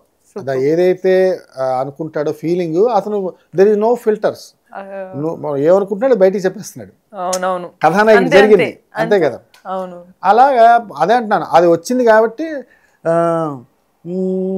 ఆ ముక్కుపై పెట్టి కోపం తొక్కేసావే ముక్కే రంధం. ఇప్పుడు ముక్కు మీద ముక్కుకి ముక్కే రంధం, దాన్ని కూడా తొక్కేసి, కానీ ముక్కు దాన్ని ఎలా తొక్కింది, తన అందాన్ని తనే తొక్కుకోవాలి. అంటే మీరు ఒక ఒక ఒక బిహేవియర్ అనేది రూట్గా ఉన్నప్పుడు అది ఆటోమేటిక్గా అందాలన్నీ పోతాయి. ఏంటి అలా ఉంది అమ్మాయి అలాగే అనుకున్నాడు ఆయన. అప్పుడు ఎలా తొక్కేసింది అమ్మాయి ముక్కిరందాన్ని, ఆ ప్లేస్ లో కోపాన్ని పెట్టింది, ముక్కిరి ప్లేస్ లో కోపాన్ని పెట్టింది, అందువల్ల ముక్కు అందం పోయింది. తర్వాత చింతాకుల ఉందే పాదం సిర్రాకులే నడిచేవాటం, అంత మృదువుగా ఉంది పాదం, అంత స్థుతిమెత్తగా ఉంది, అంత అందంగా ఉంది పాదం. అలాంటి పాదం అందం ఇలా పైకి చూసేసరికి నీ నడక చూస్తే బాబాయ్ అదేంటి అలా ఉంది, అలా నడుస్తున్నట్టు అంత అందమైన పాదంతో అంటూ మళ్ళీ అదే అయినా మళ్ళీ ఆయనకు నచ్చింది అన్నట్టు. అంతే అంటే చెప్తున్నా కదా, అతని తాలూకు ఎక్స్ప్రెషన్, అతను ఒక కవి అంతే, ఒక బండ మొరటోడు ఒక రకమైన కవి. ఏం బుక్కావో అందాలు ఒళ్ళంతా వంకీలు, నీ మత్తే తాగిందా తాటి కళ్ళు, కూసింతే చూస్తే నీలో వగలు రాసేతారుగా ఎకరాలు, నువ్వే నడిచిన చోటంతా పొర్లు దండాలు, చికిరి చికిరి చికిరి. అలాగా కూసింతే చూస్తే నీలో వగలు రాసేస్తారు ఎకరాలు నీ మీద, ఎందుకంటే నీకు ఎకరాలు ఎదురిచ్చి పెళ్లి చేసేసుకుంటారు, ఎదురుకట్టు నుంచి పెళ్లి చేసుకుంటే చెప్తున్నాడు. అందుకే నువ్వు నడిచిన చోటంతా పొర్లు దండాలంటే తెలుసా, ఇలా పడుకుని ఆ దండాలు నువ్వు నడిచిన చోటంతా. అబ్బో అంతగానో అంటే అమ్మాయిని కొంచెం తిడుతూ పొగుడుతూ మళ్ళీ నచ్చిందని చెప్తూ, నింద స్తుతి రెండు ఉంటాయి, నిందించడం స్తుతించడం. సూపర్. ఇవన్నీ మనకి రామ్ చరణ్ గారు విన్నారు సార్, లిరిక్స్ విన్నప్పుడు మీకు ఏం ఆయనతో ఇంటరాక్షన్ ఉండదు. అంటే హీరో గారు సాధారణంగా మనం ఎప్పుడు కలం 1-to-1 ఎప్పుడు కూర్చోవడం కానీ, లేకపోతే పాట గురించి ఆయన చెప్పడం కానీ, ప్రశంసించడం అవే ఉండవు. ఒక్క డైరెక్టర్ గారి ద్వారా తెలుస్తుంది స్టోరీ. అంటే అఫ్ కోర్స్ రామ్ చరణ్ గారు చాలా ప్రేజ్ చేశారు మిమ్మల్ని, బుచ్చిబాబు గారు చెప్పారు నాతో, అదే డైరెక్టర్ గారు, సార్ మీ పాట పాడుకుంటున్నారు సార్ సెట్లో అది అని చెప్పేసి అన్నారు. థ్యాంక్స్ అండి. సార్ ఇప్పుడు సాంగ్ గురించి మనం చాలా మంచిగా చక్కగా అన్ని మాట్లాడుతున్నాం, పదాలు మనకు నచ్చుతున్నాయి. బట్ ఇప్పుడున్న జనరేషన్లో వాళ్ళు టెక్నికల్ ఆస్పెక్ట్లో చూసుకుంటే అసలు ఒక సాంగ్ని ఆ లిరిక్స్ని వాళ్ళు ఎలా చూడాలి, ఎలా అర్థం చేసుకోవాలి, ఒకవేళ రాసే వాళ్ళు ఉంటే ఏవి మెయిన్గా వాళ్ళ వంట పట్టించుకోవాలంటారు? తెలుగు భాషని మనం ఇంజెక్ట్ చేయాల్సి ఉంటుంది పిల్లల్లో అయినా. అఫ్ కోర్స్ వాళ్ళు ఇంగ్లీష్ మీడియం అయినా, ఇప్పుడు అలా అయితే సీతారామ శాస్త్రి గారు రాసినప్పుడు సరసస్వర సుర ఝరీ గమనమౌ సామవేద సారమిది నే పాడిన జీవన గీతం ఈ గీతం అని వచ్చింది. సరసస్వర సుర ఝరీ గమనమౌ సామవేద సారమిది, సామవేద సారం ఇది అంటే అప్పుడున్న ఈవెన్ 85లో ఎప్పుడు రాశారు ఆయన. అప్పుడున్న వాళ్ళు కూడా డిక్షనరీలు చూసి అర్థాలు తెలుసుకున్నారు అప్పుడున్న ఇంట్రెస్ట్ బట్టి. అవునవును. ఇప్పుడున్న పిల్లలకు కూడా తెలుగుని ఒకవేళ మర్చిపోదాం అనుకున్నా ఇంట్లో తండ్రి ఉన్నవాడు ముందు జనరేషన్ వాడు అవుతాడు. వాళ్ళకి ఒకవేళ ఇంట్రెస్ట్ ఉంటే నాన్న ఈ తెలుగుకి ఇది అర్థం, ఈ పదానికి అర్థం వాళ్ళు చెప్పగలిగితే మన అదృష్టవంతులు. ఎందుకంటే తెలుగు వాళ్ళకి తరువుగా వస్తుంది. మోరోవర్ 17-18 ఏళ్ల పిల్లలు నేర్చుకోకపోవచ్చు, కానీ ఒక 25 ఏళ్ల పిల్లలు అంటే ఆడపిల్ల కానీ మగపిల్ల కానీ ఒకవేళ ఏమైనా వాళ్ళకి డౌట్ వస్తే వెంటనే గూగుల్ చేస్తారు, అర్థం తెలిసిపోతుంది. అవునవును ఒక చిన్న వెసులుపాటు అక్కడ ఉంది మనకి. ఏది గ్లోబ్ మన చేతిలో ఉంది కాబట్టి, అవును వెంటనే తొందరగా మీనింగ్ తెలుసుకునే సో ఛాన్స్ కాల్డ్ మొబైల్ అవును తిరుగుతున్న భూమి మన చేతిలో ఉంది. అవును అది ఏదైనా వెంటనే ఇచ్చేస్తుంది ఇప్పుడు. అవును అలా కూడా స్కోప్ ఉంది. నాకు తెలిసి పిల్లలు ఇప్పుడు వాళ్ళు కూడా పాటని వింటున్నారు. ఒకవేళ అది శ్రవణానందం, ఒకవేళ అది చెవులకి ఇంపుగా ఉండి వినేవాళ్ళు కొంతమంది అయితే, విన్న తర్వాత దాని అర్థం ఏంటి, నాకు చాలా మంది ఫోన్ చేస్తారు, ఓకే సార్ దీని అర్థం ఏంటి, దీని అర్థం ఏంటి, చాలా దగ్గర తెలుసుకోవాలని తప్ప. నాకు మొన్న రీసెంట్గా ఫోన్ చేసి ఆయన ఎప్పుడు శంకరాభరణం పాట, శంకరగళ నిగళము శ్రీహరి పద కమలము అని ఏదో వచ్చింది. శంకరగళ నిగళము శ్రీహరి పద కమలము ఓకే అంటే దాని సార్ నిగళం అంటే ఏంటి సార్, అది ఏంటి దాని అర్థం, శంకర అన్నది ఒకటే అర్థమైందని అడిగాడు. అంటే శంకర గళ నిగళము, గళము అంటే ఇది, అవును నిగళము అంటే సంకెళ్ళు, నిగళం అంటే సంకెళ్ళు అంటే గొంతుకి సంఖ్యలు పడ్డట్ట కాదు. సంఖ్యల అంటే శంకర గళ నిగళం ఏది, శంకరుడు మెడ చుట్టూ ఈ గళం చుట్టూ సంఖ్యలేది పాము. ఓకే ఓకే గళ నిగళము శ్రీహరి పద కమలం. శ్రీహరి ఎవరు, విష్ణుమూర్తి. ఆయన తాలూకా పాదాల కింద కమలం ఎవరు, ఆదిశేషుడు. ఆ ఆదిశేషుని తీసుకొచ్చి ఈ శంకరుడు మెడలో వేశారు ఆయన, వేటూరు గారు. అంటే దీన్ని ఆలోచించడానికి, దీన్ని రాయడానికి వాళ్ళు తపస్సులు కదా. అంటే ఆ తెలుగు మీద అంత ఇది చేసేవారు, అంత యుద్ధం, దాన్ని సానబెట్టి ప్రజలకి వాడికి అర్థమవుతుందా లేదా అర్థం కాకపోయినా, మన త్రికరణ శ్రీనివాస్ గారు చెప్పినట్టు తెలుగు వారి స్థాయిని పెంచిన వ్యక్తులు కవులని. ఎందుకంటే నీకు అంతవరకు తెలియదు, ఒకసారి ఒక పుస్తకం చూస్తావు, లేకపోతే ఇంకేదో చూస్తావు, చూసి ఓహో దీని అర్థం ఇదా, ఎందుకు రాశారా, అబ్బా ఎంత బాగా రాశారు, అది తీసుకొచ్చి ఇక్కడ ఎలా ముడిపెట్టారు, చాలా కొన్ని అదే అంటున్నాను. తెలుగు భాషలో మనం ఇప్పుడున్న జనరేషన్ అని చూడకుండా మనం పాటని మనం ఏదనుకున్నా అది రాసేయగలిగితే అర్థం చేసుకోవడానికి ముందు వింటారు. నిజంగా ఇంట్రెస్ట్ ఉంటే ఒక కనీసం ఒక 30-40% పీపుల్ నేర్చుకున్నా తెలుగు అలా బతికే ఉంటుందని నా ఉద్దేశం. నిజమే సార్, బతికించాలి కూడా. అదే కొన్ని పదాలు వేయాలి, వినాలి. ఇప్పుడు పొర్లు దండాలు వేసాను కదా, పొర్లు దండాలు అన్నారు. కొంచెం ఒక ఏజ్ వచ్చిన వాళ్ళకి పరిపక్వంలో తెలుస్తుంది, లేదా ఉత్తరాంధ్రలో ఉండే మాండలికం తెలిసిన వాళ్ళకి తెలుస్తుంది. అదే ఇక్కడ వాళ్ళు ఏంటి సార్ పొర్లు దండాలు కరెక్ట్ అర్థం అవుతుంది, పొర్లు ఏంటి మధ్యలో ఆ పొర్లు దండాలు నించొని పెడితే ఏదో ఈ దండం, పడుకొని పెడితే సాష్టాంగ నమస్కారం, ఇది పొర్లు దండం అని. ఈ దండాలు ఇన్ని రకాలు ఉంటాయని ముందు అసలు గూగుల్ కొడితే వచ్చేస్తాయి, అది తెలియాలి. అందుకు ఏంటంటే ఒక పదానికి నానార్థాలు ఉంటాయి, ఒక పదానికి ద్వంద్వార్థాలు ఉంటాయి, ఓ పదానికి శ్లేషార్థాలు ఉంటాయి, రకరకాలు ఉంటాయి, అవి నేర్చుకోగలరు. అవునవును వాస్తవం. చాలా చాలా విషయాలు తెలుసుకోవాలి. అండ్ ఇంకోటి, ఇప్పుడు మనం వేరే లాంగ్వేజ్ లో చూసినప్పుడు ఆ లిరిక్ మీనింగ్ ఏంటో అని ఈజీగా చూస్తాం, అలా మన తెలుగును కూడా చూడాలి. మన ఏంటంటే నాకు అది ఒక్కోసారి బాధ అనిపిస్తుంది, ఒకవేళ తెలుగు తెలియదేమో, ఎలా రేపొద్దున్న ఇక్కడే మనం సర్వైవల్ అన్నది ఇక్కడే కదా. పామరుడు కూడా సాహిత్యం రాసే రోజులు ఉన్నాయి చాలా మంది. అంటే వాళ్ళు ఏదో పని చేసుకుంటూ వాళ్ళకి నచ్చిన పాట రాస్తారు, నోటితో నచ్చింది పాడుతుంటారు. ఆ మధ్యన చూడండి, ఆటో ఆయన ఎవరో ఒక ఆయన రాశారు, రఘుకుల తిల్లకారా నిన్నెత్తి ముద్దులాడేదరా, ఎంత ట్రెండింగ్ అయింది.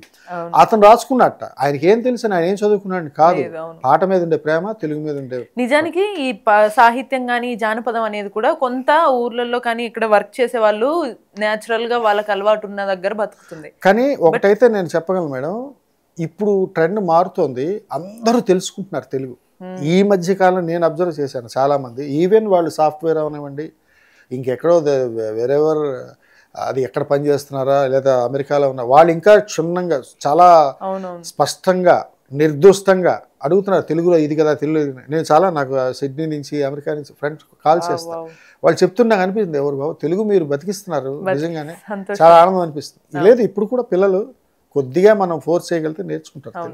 కొన్ని పేజెస్ కూడా పర్టికులర్ గా మన తెలుగు సాంగ్స్ అని ఆ సాహిత్యాన్ని అర్థం చేసుకోవడానికి కూడా ఫాలో అయిన వాళ్ళు కూడా చాలా మంది ఉన్నారు.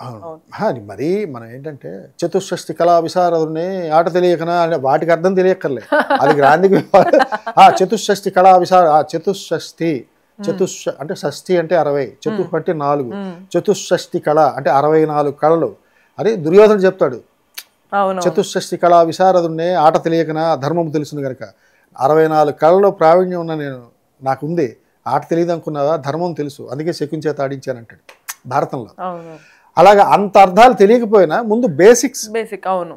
అవి ఆ బేసిక్స్ అనేది పిల్లలకి కొంచెం నేర్చుకుంటే చాలా మంది ఇంకా చక్కగా రైటర్స్ కొత్త పదాలు రాసినప్పుడు ఎంజాయ్ చేస్తారు ఫస్ట్ సాంగ్ గానీ ఏదన్నా వచ్చి. నిజంగా తల్లిదండ్రులు రేపొద్దున్న మీరు మీ మీ జనరేషన్ నెక్స్ట్ లెగసీని అబ్బా మా పిల్లలకి ఈ తెలుగు తెలుసు అంటే మీకు చాలా ఎంత ఆనందం, అది చాలా గొప్ప, చాలా అందరూ విపరీత ఆనందం పొగుడుతుంటారు, చాలా ఆనందంగా చాలా ఉంటుంది. అబ్బా మా అబ్బాయికి మా పాపకి ఎంత తెలుగు వచ్చండి అని మీరే చెప్తారు.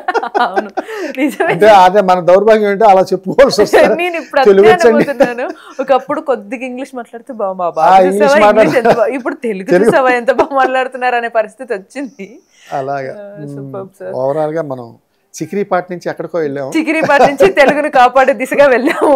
మళ్ళీ ఎలా వచ్చి చిక్రీపాటని అయితే సోషల్ మీడియా నిజంగా చూసుకుంటే సోషల్ మీడియాలో ఎక్కడ చూసినా సార్ అసలు ఓపెన్ చేస్తే చాలు చిక్రీ చిక్రీ చిక్రీ ఆ స్టెప్ ఆ ముక్కుపై పెట్టి కోపం అసలు ఆ పదం మళ్ళీ అసలు అమ్మాయిలందరూ వాళ్ళని వాళ్ళు ఫీల్ అయిపోతున్నారు వాళ్ళ చిక్రీ అన్నట్టుగా. మీరు ఎలా ఫీల్ అవుతున్నారు? మీకు బాగా నచ్చిన ఎన్ని మీమ్స్ కానీ ఏదైనా సాంగ్ వీడియోస్ ఉన్నాయి?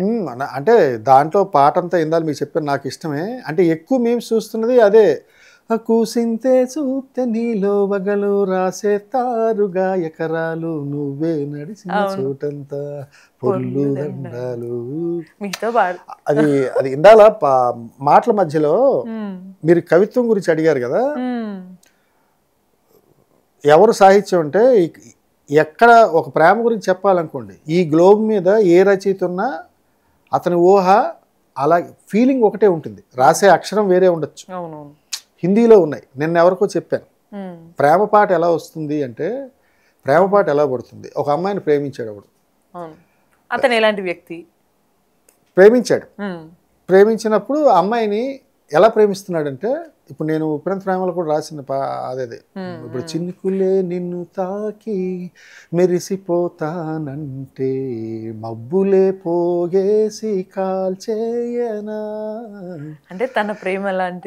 అంటే చినుకులు కూడా నీ మీద వాలినప్పుడు అవేమవుతాయి, అవి మెరిసిపోతాయి, నీ మీద వాళ్ళు మెరిసిపోతాయా?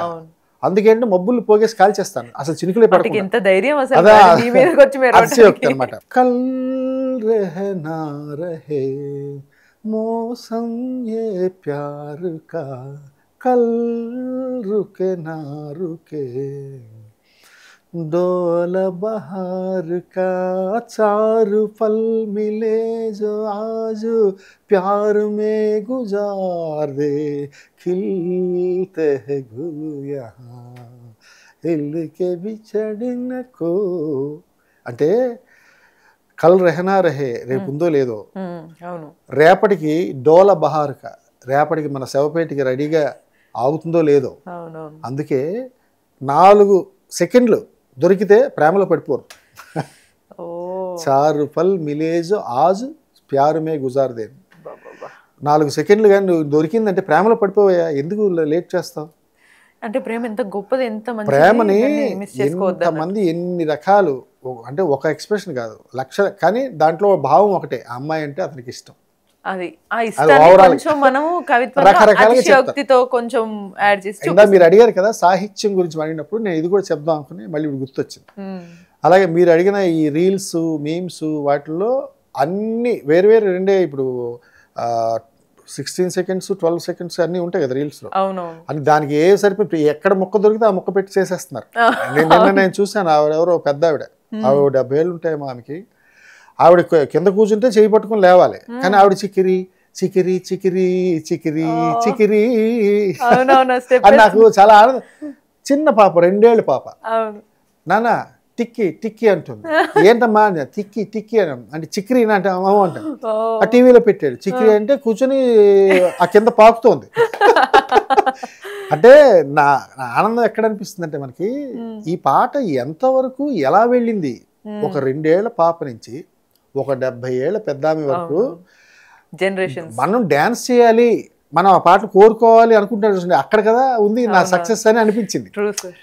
మనకి ఎక్కడ సక్సెస్ వస్తుంది అలాంటి దగ్గరే. ఎవరంటే అది విన్నానంటే నేను విన్నానంటే పాట చాలా బాగుందండి, బాగా రాశారండి, ఇది వేరు, కానీ మనకి కళ్ళెవరు కనిపిస్తుంది కదా. అవి అలాంటివి నాకు చాలా ఆనందాన్ని ఇస్తాయి. ఓ number of reels, millions reels. అసలు ఎక్కడ ఒక సాంగ్ తోటి ఇన్ని మిలియన్స్ అన్ని బ్రేక్ చేయడం. 13 కంట్రీస్ లో ట్రెండింగ్ లో ఉంది ఇప్పుడు, 13 దేశాల్లో, యూరోపియన్స్, కొరియన్స్, జపనీస్, మా ఆస్ట్రేలియా, అమెరికా, ఎక్కడెక్కడ వాళ్ళు రీల్స్ చేస్తున్నారు, ఇంగ్లీష్లో పాట రాస్తున్నారు దీని మీద. వేరే వాళ్ళందరూ కూడా ఖచ్చితంగా మన సాంగ్స్ మీద బాగా ఇంట్రెస్ట్ పెడుతున్నారు. ఇది ఫస్ట్ అసలు మొత్తం మన దగ్గర కన్నా వేరే కంట్రీ వాళ్ళు చేసినవి చాలా ఉన్నాయి. అవును. అలాగా అందుకు అంటే పాట సక్సెస్ అంటే ఇలా ఉండాలి కదా అని నాకు అనిపించే పాట ఇది. వావ్. సో మొత్తానికి మీరు ఫుల్ సాటిస్ఫైడ్, అంతే ఎన్ని మిలియన్స్ వచ్చాయో అన్ని మిలియన్స్ కి రెట్టింపు సాటిస్ఫైడ్ ఉన్నారు మీరు ఇప్పుడు ఈ సాంగ్ తోని. సో కొంచెం ఈ టైంలో మీ బ్రెయిన్ కి కాస్త అన్న ఖాళీగా ఉంచారా, లేకపోతే ఇవన్నీ చూసి ఈ ఆనందాన్ని అంతా కూడా మళ్ళీ అక్షరాలతో లోపల నింపుకుంటున్నారా? అక్షరాలు ఎప్పుడు నేను నిండే ఉన్నాయి ఆల్రెడీ, ఎందుకంటే మీరు ఇప్పుడు వచ్చి బాలాజీ గారు పాట రాయనంటే నేను ఇవ్వాలిగా మీకు అక్షరాలు. అది నిండే ఉన్నాయి, కొత్త అక్షరాలు కావాలంటే మళ్ళీ దానికోసం ప్రయత్నం చేసి చేస్తాను. Super sir. అండ్ మొత్తం మాకు నెక్స్ట్ మరి ఇప్పుడు థియేటర్లో ఒకవేళ సాంగ్ కోసమే చాలా మంది వెళ్ళే ఛాన్సులు కనిపిస్తున్నాయి, మరి మీరు ఎలా ఫీల్ అవుతారు దాని గురించి, మీరేం చెప్పాలి? 100 days ఫస్ట్ షో నేను కూడా ఏగర్లీ వెయిటింగ్ చూడడానికి. Chikiri song and cinema at the same time. నేను రాశాను కాబట్టి పాట నా సినిమా అవుతుంది, అది పెద్ద బ్లాక్ బస్టర్ అవ్వాలి, నా పాట చార్ట్ బస్టర్. అసలు బ్లాక్ బస్టర్ ఏంటి sir, already song block buster అయిపోయింది, సాంగ్ ఒకటి చాలు మేము సినిమా హిట్ చేసేస్తాం మా ఆడియన్స్. చాలా ఆనందాన్ని ఇచ్చిన పాట ఈ పాట అయితే, అంటే చెప్పలేనంత ఆనందం అనమాట. అంటే అంత మరీ వెళ్తుందా ఓ పాట అన్నది వెళ్ళే. నాకు ఇంతకుముందు సిటీ మార్ రాశాను. అవి ఆ పాటలు ఫస్ట్ సౌత్ ఇండియాలో 100 million అయింది సిటీ మార్, ఫస్ట్ 2017లో. అంత గొప్ప 600-700 million అయింది అది. అన్ని లిరికల్ వీడియోలు, ఆడియోలు, వీడియోలు అన్ని కలిపి దాంట్లో పెట్టినవి చూస్తే అప్పుడు కూడా నాకు ఇంత ఇది లేదు, అంటే ఆనందం వచ్చింది. కానీ ఇదేంటంటే ఇంకా ఆనందం అంటే ఇంత పడచ్చు, ఇంత పడాలా, లేకపోతే ఇంతకన్నా ఎక్కువ అంటే అదేమిటి దాన్ని తెలియదు అన్నమాట. అంత ఆనందంగా ఉంది దాని ఇమ్మెన్స్. అంటే మీరు ఇందాక చెప్పారు కదా, ఒక కవి రాసినప్పుడు ఆ పదాలను యాజ్ ఇట్ ఈస్ వాళ్ళు అర్థం చేసుకొని ఎంజాయ్ చేస్తే ఆనందంగా ఉంటుంది, అది ఇప్పుడు జరిగింది ఇప్పుడు. నిజంగా ప్రతి వాళ్ళు ఇక్కడ ప్రాంతం లేదు, మాండలికం లేదు, ఆ భేదమే లేదు, ఎవరి మంది ఆ ప్రాంతం ఈ ప్రాంతం అందరూ తీసుకున్నారు పాటని. అది నాకు చాలా హ్యాపీనెస్. అవునవును సార్. సో నెక్స్ట్ మరి ఇప్పుడు మీరు ఇప్పటికే ఆల్రెడీ చాలా సాంగ్స్ అందులో సూపర్ హిట్ సాంగ్స్ ఇచ్చారు, అందులో అసలు ఇప్పుడు ఆ పాటలు పెట్టినా కూడా ఫుల్ వైబ్ అవుతారు, ఇప్పుడే రిలీజ్ అయింది అన్నట్టు ఆ సాంగ్స్. సో మరి నెక్స్ట్ ఇంకొక సాంగ్ ఏదైనా ఉందా సార్ మీరు నెక్స్ట్ ప్రాజెక్ట్? నెక్స్ట్ ఇది ప్యారడైజ్ రాస్తున్నా. ఓ ప్యారడైజ్ లో సరే ఎలా రాబోతుంది? నాని గారికి సెకండ్ మూవీ. అంటే నేను ఫస్ట్ ఎంసీఏలో రాసాను, ఏమండో నాని గారు చెప్పండో చిన్ని గారు. ఆ పాట తర్వాత మళ్ళీ నాని గారికి ఇదే రాయడం ప్యారడైజ్ లో. వెరైటీ ఏంటంటే మీరు రాసిన ఆ ప్రతి దాంట్లో హుక్ స్టెప్ అనేది భలే వెరైటీగా ఉంటుంది సార్. అందులో కూడా ఏమండే నాని గారు చెప్పండే చిన్ని గారు ఇలా బెండ్ అవుతారు వాళ్ళు. సినిమాలో ఒకే ఒక్క దగ్గర అంటారా దాంట్లో, ఏమండో నాన్నగారు చెప్పండి చిన్ని గారు అని ఒక్క దగ్గర అనుకుంటారు ఇద్దరు, దాన్ని తీసుకొచ్చి పాట చేస్తారు. మనకి కవికి కావాల్సింది ఏంటి, ఎక్కడ దొరికింది తీసుకున్న వాళ్ళు అలా తీశారు. ఇప్పుడు నెక్స్ట్ ప్యారడైజ్ కి కూడా సేమ్ ఇట్లే మాసా ఏంటి, ఏమన్నా హింట్ ఇస్తారా? డైరెక్ట్ రిలీజ్ మాస్ ఎలిమెంట్ అండి, మాస్ ఎలిమెంటే ఉంది. నెక్స్ట్ ప్యారడైజ్ దుల్కర్ సల్మాన్ 2 సినిమాలు రాస్తున్నా, చిన్న సినిమాలు 2-3 ఉన్నాయి. అంటే చేతి నిండా పని ఉంది, ఇంకా అవన్నీ కొలిక్కి రావాలి, పాట అంతా ఓకే చేసి అంతా రికార్డింగ్ అయ్యే వరకు. దానికి అనిరుద్ధ్ గారి మ్యూజిక్. లక్కీగా ఆ పాట ఏంటంటే మార్చి 2026 మార్చి 26న ప్యారడైజ్ రిలీజ్, మార్చి 27న పెద్ద రిలీజ్. 2 రోజులు మన పాట ఉంటుంది. అబ్బా మొత్తం ఇంకా ఎక్కడ చూసినా మోత బాలాజీ గారు మోత. సూపర్ ఉంటుంది సార్. ఇవి మాట్లాడితే నాకు మనం ఇంకా మాట్లాడితే వెళ్ళొచ్చు, బట్ కొంచెం క్లోజింగ్ టైంలో ఒక 2 డౌట్స్ వచ్చినాయి. ఇప్పుడు మీకు సాంగ్ రాసేటప్పుడు బాగా కష్టమయ్యే జాన్రా ఏది ఉంటుంది సార్? కొంచెం ఎమోషనలా, లేకపోతే లవ్గా ఇట్లా మెలోడియసా, లేకపోతే మాస్ స్ట్రాంగ్ ఉంటుందా, లేకపోతే భీకరంగా ఇట్లా అదిగో ఉప్పెను నిశ్శబ్దం పగిలి ఉప్పెన్ అవుతుంది ఇట్లా వచ్చేటట్టు అలాగా కష్టంగా ఉంటుందా? ఏ జాన్రా స్టైల్ సాంగ్ రాయడం కష్టం సార్? అసలు ఏంటో నాకు అది ఆ కష్టం అనేది ఎప్పుడు తెలియదండి. అది రాస్తా అంటే అఫ్కోర్స్ నేను ఓ పాట మీద కూర్చొని 8 గంటలు కూర్చొని అక్కడి నుంచి ఒక అక్షరం కూడా రాయకుండా లేచిపోయిన సందర్భాలు చాలా ఉన్నాయి. ఒక్కోసారి ఇలా కూర్చొని 20 నిమిషాల్లో పాట రాసిన సందర్భాలు ఉన్నాయి. అందుకంటే అది మన బుర్రలో భాండాగారు ఉంటుంది, అది ఎట్టివైపు నుంచైనా ఎట్నుంచే రావాలి, స్టేట్ ఆఫ్ మైండ్ ని బట్టి కూడా ఉంటుంది. ఒక్కోసారి మన సబ్ కాన్షియస్లో వెళ్ళిపోతాం, అంటే తెలియదు. అవును. అలాగా ఒక్కోసారి కష్టం ఉండదు సుమా, ఎందుకంటే ఒక లైన్ రాస్తే మిగతా 16 లైన్లు రాయాల్సింది నేనే. అది కష్టపడితే రాదు, ఇష్టపడితేనే వస్తుంది. ఈ పాట రాయాలన్న తపన ఎక్కువ ఉంటుంది కానీ కష్టం ఎప్పుడు ఉండదు. అంటే అబ్బా చాలా బాగా రాయాలి, ఇంకేదో ఎక్స్ప్రెషన్ చెప్పాలి, వాటిల్లో ఎప్పుడు సతమతం అవుతుంటుంది ఈ బ్రెయిన్ హార్ట్ రెండు. బట్ ఎప్పుడు కష్టం అని నాకు ఎప్పుడైనా ఏదైనా ఇష్టంగానే రాస్తా, ఏదైనా మంచి ఎక్స్ప్రెషన్ దొరికితే బాగుండు అని ఆలోచించడం. దొరికితే ఇంకా ఒక్కసారి సురేఖారం అంటుకుంటేనే కదా చిచ్చుబుడ్డి. ఒక్కసారి మొదలు పెడితే సముద్రంలోకి మిడిలోకి దిగిన తర్వాత ఇక ఈత కొట్టాల్సిందే అన్నట్టు. అలాగా. అండ్ దానికి తోడు మళ్ళీ ఇప్పుడు మీకు మ్యూజిక్ డైరెక్టర్స్ ఉంటారు, మీకు ఆ కాంబినేషన్ కూడా మ్యాచ్ అవ్వాలి కొన్నిసార్లు పక్కాగా. ఆ కంపోజిషన్ అనేది మీ అక్షరాలకు తగ్గట్టుగా లేకపోతే కూడా కొన్నిసార్లు కరెక్ట్ గా రీచ్ అయ్యే ఛాన్స్ ఉండకపోవచ్చు. మీకు ఇప్పటి వరకు కంఫర్టబుల్ గా అరే ఈ మ్యూజిక్ డైరెక్టర్ తో బాగా అనిపించింది అనేది ఏమన్నా ఉందా లేకపోతే? అలా అంటే సాధారణంగా సాహిత్యం స్వరం వచ్చిన తర్వాతే పుడుతుంది, అంటే ట్యూన్ ఇచ్చినప్పుడే పుడుతుంది. ట్యూన్కే రాస్తాం పాటలు, అంటే ఏదో మనం పాట రాసి ఇచ్చి దాన్ని ట్యూన్ చేయడం అనేది రేర్ కేసెస్. నాకైతే గుర్తులేదు, ఎప్పుడు ట్యూన్కే రాశా. కాబట్టి అసలు ఆ ప్రాబ్లం ముందే బేసిక్గానే ఉండదు, వాళ్ళ ట్యూన్లోనే రాస్తాం. కాకపోతే వాళ్ళు ఇచ్చే ట్యూన్ అంటే తత్కారం అంటాం, లైన్ తనన తనన తన తనన తన తనన ఇది ట్యూన్. ఆ చంద్రుల్లో ముక్క జారిందేది నక్క, నా ఒళ్ళంతా ఆడిందే తక్క అని చెప్పాలి. ఆ ట్యూన్లో నా ఈ పదాలు పెడతాం, పెట్టడానికి ఈజీ అవుతుంది. కానీ ఆ తత్కారంలో కరెక్ట్గా ఉండాలి, కూర్చోవాలి అక్షరాలు. మళ్ళీ అక్కడ పాడేటప్పుడు సింగర్ సార్ అక్కడ ట్యూన్ అలా ఉంది, ఇక్కడ లిరిక్ అలా ఉంది అనకూడదు. అవునవును, అది దాంట్లో విశేషం. ట్యూన్కి తగ్గట్టు రాయాలి, అంటే ఇంకా అంతే. కాబట్టి ఏ మ్యూజిక్ డైరెక్టర్ వచ్చినా కష్టం అనేది కొంచెం ఎక్కువ మీ సైడ్ నుంచి ఎక్స్ట్రా పెట్టాల్సి వస్తుంది. ఎవరు కొత్త ట్యూన్ వస్తే కొత్తగా రాయాలి. కొత్త ట్యూన్ అని కాదు, సందర్భం కొత్త అయినప్పుడు కొత్త సందర్భానికి రాయగలగాలి. అన్ని నేను చెప్తున్నా కదా, అన్ని సందర్భాలు రాయగలగాలి. ఇది బాబు ఇది నాకు చేత కాదని అనడానికి లేదు, రాయాలి, రాస్తేనే రచయిత. True sir, super sir. ఇంకా ఈ చిక్రీ సాంగ్ సెలబ్రేషన్ అనేది ఇంకా మన తెలుగు రాష్ట్రాలు కాకుండా మన ఇండియా వైడ్గా పాన్ ఇండియా వైడ్గా బాగా ఫుల్ సెలబ్రేట్ చేసుకుంటున్నారు. అండ్ నెక్స్ట్ సాంగ్స్ కూడా ఇట్లానే మీరు సెలబ్రేట్ చేసుకోవాలని కోరుకుంటున్నాం. బట్ బిఫోర్ దట్ చిన్న ఎండింగ్ ర్యాపిడ్ ఫైర్ లాగా నేను మన తెలుగు హీరోస్లో కొంతమంది నేమ్స్ చెప్తాను, వాళ్ళకి మీరు రాసిన సాంగ్ కావచ్చు లేదా మీకు నచ్చింది ఏదన్నా సాంగ్, వీళ్ళకి ఈ సాంగ్ మీరు ట్యాగ్ చేస్తారు అనడానికి చెప్పాలి. ఫస్ట్ మన రామ్ చరణ్ సార్ తోటే స్టార్ట్ చేద్దాం. చెర్రీ సార్కి ఏ సాంగ్, ఈ చిక్రీ సాంగ్ కాకుండా ఏది వాళ్ళకి సరిగ్గా సరిపోతుంది? ఫస్ట్ ఓపెనింగ్ ఆయన జీవితంలో స్టార్ట్ అయినప్పుడు, ఓ సోసిరా కాసి చూస్తుంటే నీకేసి దిల్లంతా తగలడిపోతుంది, అది ఇది మన ఆర్సీ సార్కి ఈ సాంగ్ అదే సూపర్. మరి చిరు సార్కి గోరింకతో ఆడిందిలే బొమ్మలాట, అంటే మీరు చెప్పమన్నారని చెప్తాను. అది ఒకటి అర్థమైంది, మనకి లిస్టే చాలా ఉంటాయి. అసలు చిరంజీవి హిట్ సాంగ్స్ అని కొడితే గుప్పలు మా ఇంట్లో రోజు సాయంత్రం మోగుతుంది. Definitely sir. ఇంకా మన మన్మధుడు నాగ్ సార్, ఆయన నేను నాగార్జున గారికి గ్రీక్ వీడ్ రాశా.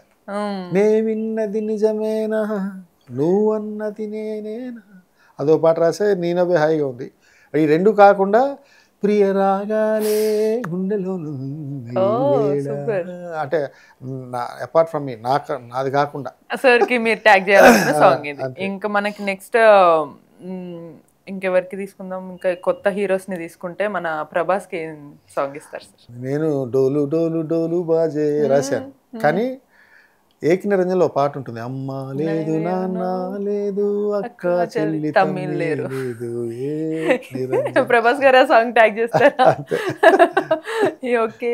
నెక్స్ట్ ఇప్పుడు మనకి అల్లు అర్జున్ గారికి ఏ సాంగ్ ట్యాగ్ చేస్తారు?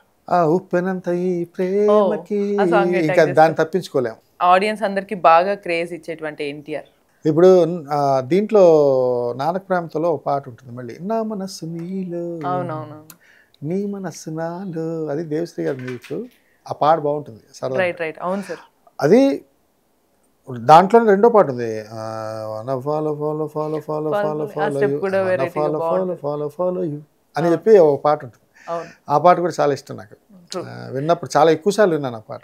ఓకే, కొంచెం బాగుంటుంది, ఇంట్రెస్టింగ్ గా, అంటే ఫ్లోలో వెళ్ళిపోతుంది, ఫ్లోలో follow, follow, వెళ్తుంటుంది, follow బాగుంటుంది. అవును అంటే మనకి ఏదైనా ట్యాగ్ చేసేదంటే డాన్స్ నెంబర్ అయి ఉండాలి, మన చెవులకి వినిపించి బాగుండాలి, అవును, మనం పాడుకోవడానికి పాడుకోవడానికి ఈజీగా ఉండాలి. ఈజీగా అవును. అండ్ మన బాలయ్య గారికి ఏమి ఇస్తారు? నిన్న కుట్టేసినది మొన్న కుట్టేసినది నన్నే కుట్టేసినది గండు చీమ, అవునవును. నువ్వు తిడతా తిడతా దాంట్లో డ్యాన్స్ బాగుంటుంది, పాట బాగుంటుంది. అవునవును, అలా చాలా ఇంట్రెస్టింగ్ గా ఉంటాయి. అండ్ ఫైనల్ గా మన మన మిల్కీ బాయ్ లాగానే ఇప్పటికీ గుర్తుంటారు మన మహేష్ సార్కి ఏమి ఇస్తారు? అవును నిజం నువ్వంటే నాకు ఇష్టం, ఈ నిమిషం గుర్తించా ఆ చిత్రం. మీరు అనుకోవచ్చు ఏంటి అంత మూలకెళ్ళి తీసుకున్నారని. లేదు అంటే కొన్ని అది మనకు గుర్తుంటాయి. అవునవును సార్.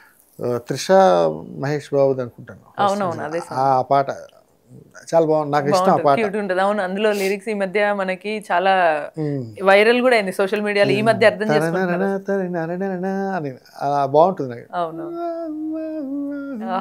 మీరు పాటలు చెప్తుంటే దాంట్లో మళ్ళీ మీరు పాడే విధానంతో ఇంకో కొత్త వర్షన్ లాగా అనిపిస్తుంది. ఈ మధ్య సోల్ వర్షన్ అంటూ వీళ్ళు చాలా రకాలుగా సాంగ్ రిలీజ్ చేస్తుంటారు. సో అలా super sir, thank you so much me time ఇచ్చినందుకు. 400 పాటల్లో మాకు రాసినప్పుడు ఇచ్చిన టైంతో మీరు ఇంకొంత టైం మాకు ఇచ్చి ఆ సాంగ్స్ రాసిన అనుభవాన్ని మాతో పంచుకోవడం అనేది చాలా గొప్ప విషయం అనే నేను భావిస్తున్నాను.